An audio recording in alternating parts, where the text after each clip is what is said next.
tardes, ¿cómo están? Bueno, vamos a comenzar con la clase de hoy, donde vamos a hablar de los trastornos del neurodesarrollo, ¿sí?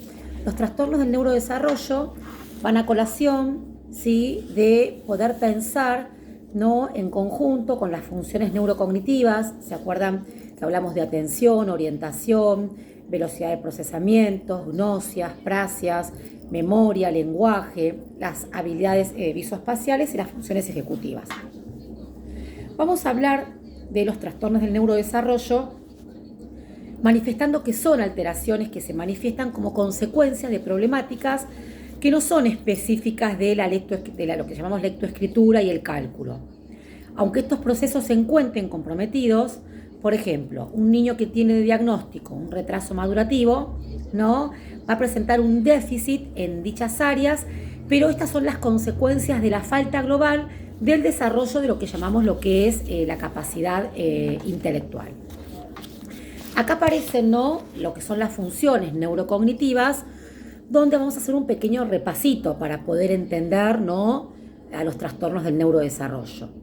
Y vamos a ver que hablamos de lo que es la atención, y la atención, dentro de las funciones neurocognitivas, tiene que ver con esto que decimos que es la selección, ¿no?, de lo que decimos la información relevante del medio, ¿no?, según las metas y expectativas que tiene este sujeto.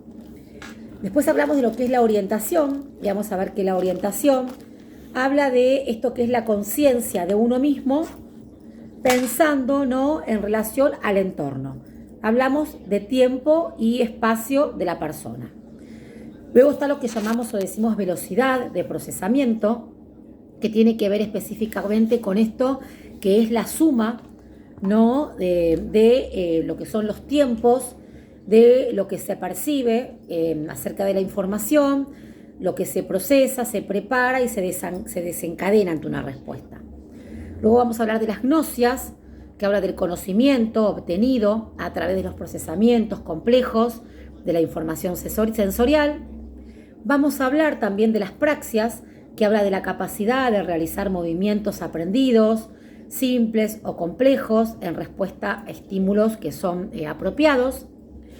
Vamos también a hablar, o sea, de esto que tiene que ver con las funciones neurocognitivas de la memoria, que es la capacidad de incorporar, ¿no?, o almacenar lo que tiene que ver con la información, la codificación, la solidificación, etc. El lenguaje, que tiene que ver con lo que es la comunicación exclusivamente humana y se diferencia, ¿no?, en lo que es una producción de esto que llamamos la emisión de la información y la comprensión de la recepción de la misma. Luego vamos a hablar de las habilidades visoespaciales, hablando de las funciones neurocognitivas, y habla de este procesamiento visual que engloba la atención, lo que es la conciencia espacial, la memoria visoespacial, la interpretación y el manejo del espacio. Y como última función neurocognitiva, las funciones ejecutivas, que es este conjunto de habilidades que permiten poder anticipar, fijar metas, formular planes, iniciar una tarea. Habla de la autorregulación y habla de esto que tiene que ver con lo que es la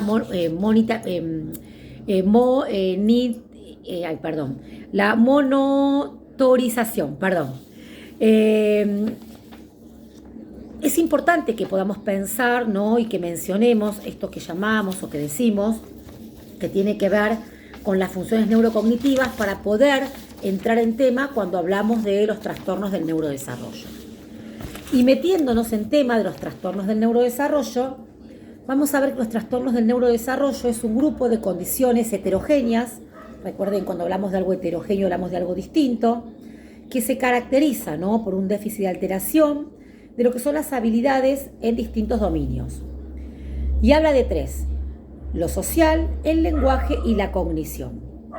Vamos a ver que habla de una gran variabilidad según la severidad y comorbilidad de los déficits, y se separa, ¿no?, en esto que vamos a llamar y que vamos a mencionar desde lo que es la velocidad de procesamiento, memoria de trabajo, comprensión verbal, atención, autorregulación y lo que es la maduración emocional. Los trastornos del neurodesarrollo los vamos a dividir como en dos columnitas, ¿no? Uno que habla de lo que es la discapacidad, las discapacidades intelectuales, y otro que habla de las dificultades específicas del lenguaje. Cuando hablamos de las discapacidades intelectuales, habla de un trastorno de la comunicación, habla de lo que es TEL, trastorno específico del lenguaje, habla de lo que es la parte, lo que es lo fonológico, habla de lo pragmático, habla de los trastornos de la fluidez y habla del trastorno del espectro autista. Luego, las dificultades específicas del lenguaje, habla del aprendizaje, ¿no? Esto que tiene que ver con esto que dificulta y que genera, ¿no? un déficit en el aprendizaje del niño o la niña. Habla de dislexia y de dispraxia, habla de disgrafía, discalculia, trastornos de la coordinación y trastornos de la coordinación de la parte motora. Vamos a hablar que aparecen estas ideas, ¿no? En la coordinación de los movimientos, y en los trastornos del neurodesarrollo vamos a detallar cada uno de estos, ¿no? Trastornos que estamos mencionando. Vamos a hablar de los niveles, ¿sí? Los 4 niveles con los cuales vamos a clasificar. Vamos a hablar desde el diagnóstico, un nivel leve, un nivel moderado, un nivel grave y un nivel profundo. El nivel leve vamos a hablar del cociente o el coeficiente intelectual, entre cuánto oscila.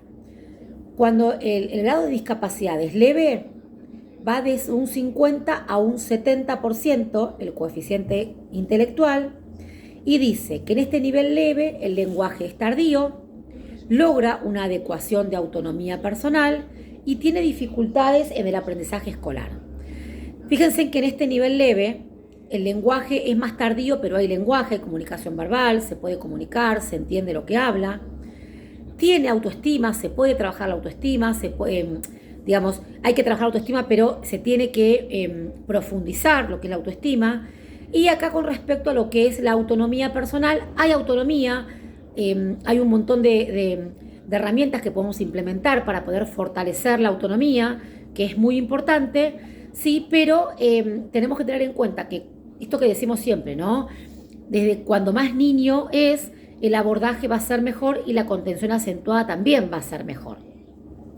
Luego está lo que es el nivel moderado. El cociente intelectual va de 35 a 55, y acá ya habla que el lenguaje expresivo y comprensivo ya es más limitado. Fíjense que, a diferencia de el leve, que habla de un lenguaje más tardío, acá hablamos de que el lenguaje expresivo y comprensivo es limitado, que las limitaciones en la autonomía, hay limitaciones en la autonomía personal, cuando en el leve no hablamos de que había que lograr una adecuación en la autonomía personal, o sea que ya cambia, ¿sí? Y habla que necesita adaptaciones más significativas o muy significativas. Después, el grave va de 20 a 40, el cociente intelectual, y dice que el lenguaje ya es muy limitado, fíjense, a diferencia del leve y el moderado, no son autónomos en locomoción, comida, aseo, y deben tener una escolarización en el aula específica. Y acá estábamos hablando, ¿no? Que acá, obviamente, ¿no? En los 3 tiene que haber un acompañante, pero acá tiene que haber acompañante, tiene que haber una MAI. ¿Por qué? Porque tenemos que tener una contención, tenemos que tener un abordaje terapéutico que tiene que ver desde la parte del aprendizaje, de la escolarización, tiene que ver, ¿no? Donde tiene que haber un PPI para que este niño o esta niña pueda, ¿no? Tener a través del PPI una currícula específica, y que este PPI no esté adaptado en base a sus necesidades, ¿sí? Bien. Luego habla, el último, el cociente intelectual, de 20 a 25, ya es profundo. Ya acá hay dificultades para comprender órdenes, sencillas, necesita de cuidados a lo largo de toda la vida, y se le deben desarrollar hábitos y destrezas. O sea, fíjense que en los 4 niveles cómo se va notando, que se va modificando, y que las situaciones van empeorando, ¿no? Con respecto a las necesidades que tiene ese sujeto. Después vamos a hablar de los que tiene que ver con los trastornos fonológicos. ¿Y de qué hablamos cuando hablamos de trastornos fonológicos? Y vamos a ver que los trastornos fonológicos tienen que ver con el desarrollo normal del lenguaje. Y aparecen estos hitos, ¿sí? En lo que tiene que ver con el trastorno fonológico, vamos a escuchar que habla y dice que de 0 a 2 meses el bebé, ¿no? La persona, el sujeto, se manifiesta a través de llantos y gritos. Esto es lo que tendría que suceder en lo que sería un crecimiento, entre comillas, normal, podríamos decir, ¿sí? De 2 a 4 meses aparecen los sonidos de vocales, gajeos, sonrisas. De 4 a 6 meses juega con su voz. Al año dice sus primeras palabras. Con 2 años emite 50 palabras y con frases de 2 palabras. Y con 3 años hay un vocabulario de 300 palabras y frases de 3 palabras o más. O sea, fíjense que estos hitos son muy importantes. ¿Por qué?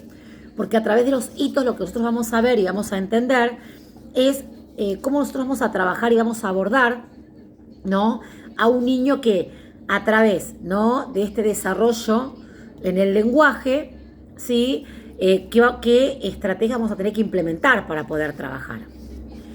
Y acá aparece, ¿no?, dentro de los trastornos fonológicos, esto que decimos que es TEL. TEL, trastorno específico del lenguaje. ¿De qué hablamos cuando hablamos del trastorno específico del lenguaje? Hablamos de una adquisición normal en la comprensión y o expresión del lenguaje con un desarrollo general, general y normal. Aparece un inicio tardío, esto tiene que ver cuando un niño de 2 años tiene el desarrollo del lenguaje demorado. Se lo conoce, ¿no?, como que tiene que lograr esto de intentar decir más de 50 palabras o armar frases de 2 palabras. Y es importante acudir a un profesional cuanto antes si esto no sucede. ¿Cuáles son las señales de alerta cuando hablamos de los trastornos fonológicos, cuando hablamos de TEL?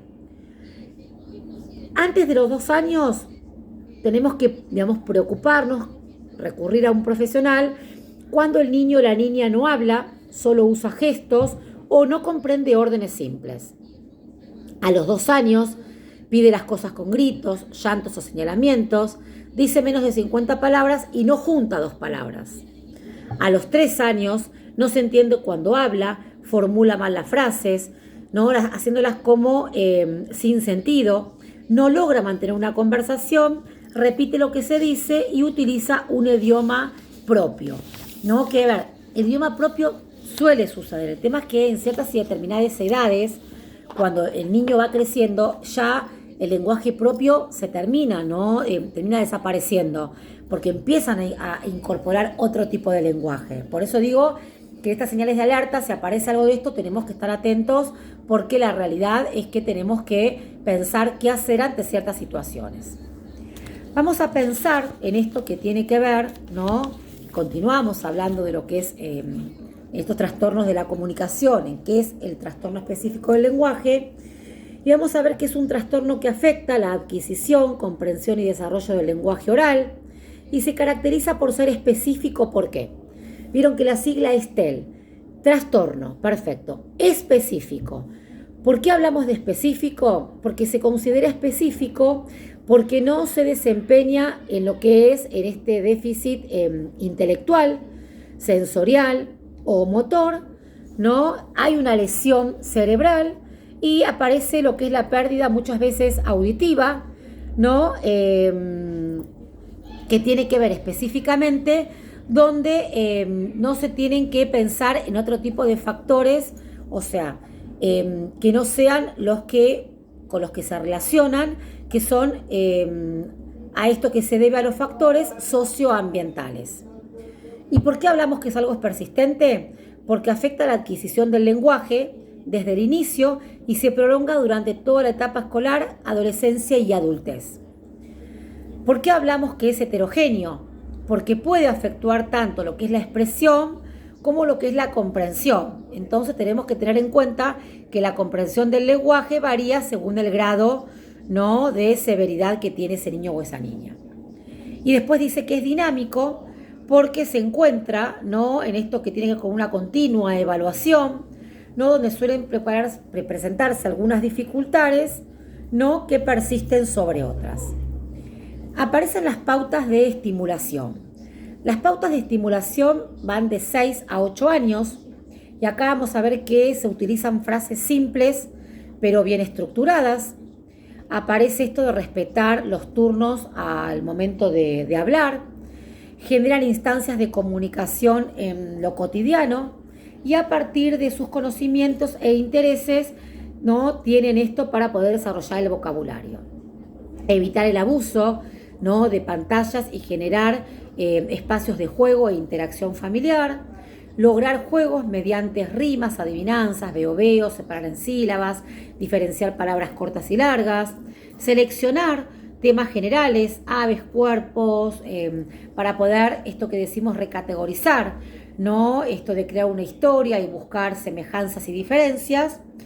La lectura de cuentos, ¿no? Y se sugiere siempre consultar a un profesional, no fonoaudiólogo, cuando vemos que el diagnóstico no mejora por alguna situación significativa. Cuando hablamos de los trastornos del neurodesarrollo, aparece el trastorno del espectro autista, TEA. Se hablaba en el DSM-4 de TGD, trastorno generalizado del desarrollo, de origen neurobiológico que se compone desde la genética, que afecta cualitativamente diversas funciones. ¿Cuáles son las funciones que afectan? La interacción social, la comunicación verbal y no verbal, simbolización e imaginación, comportamientos rígidos, inflexibles y estereotipados, intereses restringidos y obsesivos. Cuando hablamos de TEA, en el DSM-5, el Manual de Psiquiatría a nivel mundial, vamos a ver que anteriormente en el DSM-4 el autismo englobaba interacción social, comunicación y lenguaje y conductas e intereses restringidos. El DSM-5 lo modifica y dice que TEA engloba comunicación social y conductas e intereses restringidos. Y acá también aparecen los otros trastornos asociados, ¿no? Aparecen el trastorno del lenguaje y aprendizaje, trastorno de desarrollo y coordinación, trastorno posicionista desafiante, trastorno de ansiedad, trastorno obsesivo-compulsivo, trastorno de la alimentación, trastorno de lo que es la integración sensorial, depresión y lo que es la discapacidad intelectual. Dentro de todo esto aparecen lo que son las comorbilidades, ¿sí? Y recuerden que cuando hablamos de las comorbilidades hacen referencia a ¿qué? Vamos a ver que si un paciente se le suele atribuir la mayoría de las dificultades conductuales o el nivel de discapacidad de diagnóstico de base, la cantidad y severidad de las comorbilidades es lo que daría el índice de severidad del autismo y en realidad no el diagnóstico. Entonces, lo que tenemos que tener en cuenta acá, ¿sí? Esto que tiene que ver, que recuerden cuando hablamos de comorbilidad, es cuando aparece más de una afección. Entonces me pongo el ejemplo de un niño con síndrome de Down, ¿no? Cuando hablamos de comorbilidades, por ejemplo, un niño con síndrome de Down, el diagnóstico es síndrome de Down, pero puede tener TEA y también puede tener un retraso madurativo. Comorbilidad más de una patología o un diagnóstico, ¿sí? Bien, pero hay un diagnóstico específico, síndrome de Down. Dificultades específicas del aprendizaje. ¿Y cuáles son las dificultades? ¿De qué hablamos cuando hablamos de dificultades específicas del aprendizaje? Vamos a hablar dentro de los trastornos del neurodesarrollo de la discalculia, la dispraxia, la dislexia, la disfasia, la disgrafia y lo que es la disgrafia. Cuando hablamos de la discalculia, van a ver que hay un dibujito en el material que marca la cabecita. Una persona con discalculia tiene trastornos de cálculos y dificultades para contar. Una persona con dispraxia es un trastorno en el gesto y tiene dificultades para dibujar, atarse los cordones, etc. Por eso en el dibujito marca el brazo. La dislexia, trastornos del lenguaje escrito y dificultades para poder leer. Cuando hablamos de disfasia, marca la boquita, dice que hay un trastorno del lenguaje oral y dificultades para hablar. Y cuando habla de disortografía, vamos a ver que habla de un trastorno en la ortografía y dificultades ortográficas, ¿no? Tienen muchas faltas de ortografía. Es un trastorno, así que mucha atención con eso. Y la disgrafia, que habla de un trastorno en la escritura y dificultades específicas para escribir. ¿Cuáles son los grados de dificultades cuando hablamos de los trastornos del neurodesarrollo? Aparece leve, moderado y grave. Vamos a ver que el leve habla de dificultades en una o dos áreas académicas que son compensables con adaptación y ayuda. El moderado habla de dificultades notables en una o más áreas académicas, requiere de enseñanza intensiva y especializada durante la edad escolar, y aparece el refuerzo escolar y extraescolar. Y lo que es el grado de dificultad grave, que tiene que ver con dificultades que afectan a varias áreas académicas, con pocas posibilidades de poder aprenderlas, sin una enseñanza constante, intensiva, individualizada y específica durante la mayor parte, ¿no?, de los años escolares. ¿Y de qué hablamos cuando hablamos de dislexia, ¿no? Estas características que tiene la dislexia. Vamos a ver que la dislexia no se alfabetiza, ¿no? Un niño con dislexia no se alfabetiza a la par de su grupo, a la par de su grupo, ¿sí?, de su grupo de pares, valga la redundancia. Tiende a adivinar palabras o frases. Ya alfabetizado se abruma por ver textos largos, o se fatiga al leer en voz alta. Aparece lo que es la lexicaliza, que hace, ¿no?, esto de utilizar las pseudopalabras ante una palabra real. Las omisiones, sustituciones, repeticiones, traslados o adiciones, ¿no?, de estos fenómenos que tienen que ver con palabras o partes o palabras cortas que tienen que ver con la escritura y con la lectura. Aparece la velocidad, ¿no?, lectora lenta y silabiante, dificultades para discriminar sílabas tónicas, entonación monótona y la fluidez es interrumpida. Y en algunos casos hay dificultades en la comprensión de consignas, textos, falta de concientización del error, etc. Fíjense que la dislexia es muy significativa, ¿no? Porque a través de la dislexia, fíjense qué importante es tener estas herramientas con las características para saber cómo tenemos que trabajar y qué tenemos que abordar. ¿Cuáles son algunas de las intervenciones cuando hablamos de un niño o niña con dislexia? Trabajo en conciencia fonológica, con la fono, conocimiento del sonido de las letras, silabeo, una aplicación que se llama SAE, que es específica para trabajar, programas de textos a voz, audiolibros, y desde lo que son los apoyos, trabajar con abecedarios, dibujos asociados a palabras, esto que tiene que ver con la inicial de las palabras, silabario, lista de uso de palabras frecuentes. ¿De qué hablamos cuando hablamos de discalculia? Y la discalculia es un trastorno del neurodesarrollo que afecta la posibilidad de adquirir habilidades aritméticas que interfieren de manera significativa en el rendimiento académico y las actividades de la vida cotidiana. Dentro de la discalculia también se supone la alteración de lo que sería el cerebro matemático, y es una condición natural en la que están afectados todo lo que tiene que ver con el módulo de números, para que sea más claro. ¿Cuáles son los precursores cuando hablamos de discalculia? Dificultades para subitar en lo que son las constelaciones, o sea, las constelaciones numéricas hasta 5 elementos, dificultades para realizar correspondencias término a término, dificultades para estimar cantidades, dificultades para lo que es el conteo regresivo a base de una resta, dificultades para realizar sobreconteo. Estoy mal del estómago, por eso bostezo tanto, estoy mal del hígado. Y después dificultades para realizar esto que llamamos, ¿no?, las estimaciones de cantidad en contexto. Acá hablamos de no automatizar sumas simples, dobles, y esto que llamamos acuerdos, por ejemplo 2 más 2, dificultades de generar y comprender patrones y secuencias, dificultades para el pasaje del material concreto o estrategias del conteo, con marcas gráficas a estos conceptos que llamamos conceptos abstractos.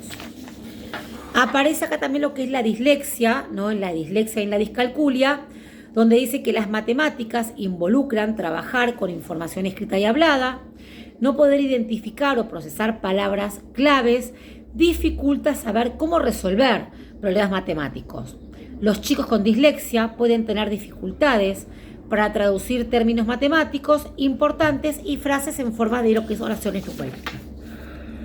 Algunas intervenciones pedagógicas: subitar, estimar, contar, descontar, conteo y descuento de series, conteo y descuento de 2 en 5 en 10, escritura de números, o sea, de 2 en 2 o de 5 en 5, escritura de números, adicional oral y en papel, y de los apoyos hablamos de bandas numéricas, tablas pitagóricas, calculadora, y a veces nos apoyamos mucho con tutoriales de YouTube. Para ir terminando, vamos a hablar de qué hablamos cuando hablamos de TDAH, trastorno de déficit atencional e hiperactividad. El TDAH es un desorden neurobiológico que responde bien a lo que son los tratamientos. Afecta al 5% de la población, su gravedad va de leve, moderado a severo, puede haber vínculos genéticos, ya que se repite entre los familiares, y no afecta al intelecto, pero sí a lo que es su desarrollo. Los síntomas definitorios habla del trastorno por déficit de atención con hiperactividad, que son las actividades motoras excesivas, falta de atención y de control de impulsos. Se trata de niños desordenados, descuidados o que no prestan atención en clase. Cambian continuamente, de tareas y presentan una actividad permanente e incontrolable. Tienen dificultades de poder permanecer quietos y sentados. Suelen responder precipitadamente, incluso antes de haber finalizado la formulación de la pregunta, y además se muestran impacientes y no son capaces de esperar su turno en las actividades en las que participan lo que sería más de un individuo, ¿sí? Cuando hablamos de TDAH tenemos que tener en cuenta que desde lo que es el área de la falta de atención, tenemos que trabajar con los problemas para poder permanecer concentrados en alguna actividad. Cometen errores por descuidos, aparece la falta de organización, pierden las cosas, llegan tarde, mala memoria. Desde lo que es la hiperactividad se levantan con frecuencia, no tienen las manos quietas, mueven las piernas cuando están sentados, hacen tonterías, y las muestran, y son incapaces de relajarse y estar calmados. Gritan en clase, son impacientes y excitables, les resulta imposible esperar el turno, interrumpen, son ansiosos, se enojan y pueden muchas veces, esto que llamamos, que es ser agresivos, ¿no? Y vamos a ver luego que hay una hojita que tiene, actividades para que vean cómo poder trabajar, cómo trabajamos, cómo lo llevamos a cabo, que es muy importante para poder entender y ver cómo trabajamos con un otro, con los diferentes trastornos del neurodesarrollo. Así que los invito a que vean la clase. Cualquier pregunta, consulta, duda, escriben en el grupo y acá vamos a estar para poder ayudarlos y acompañarlos. Les mando un beso grande y nos seguimos leyendo. Muchas gracias.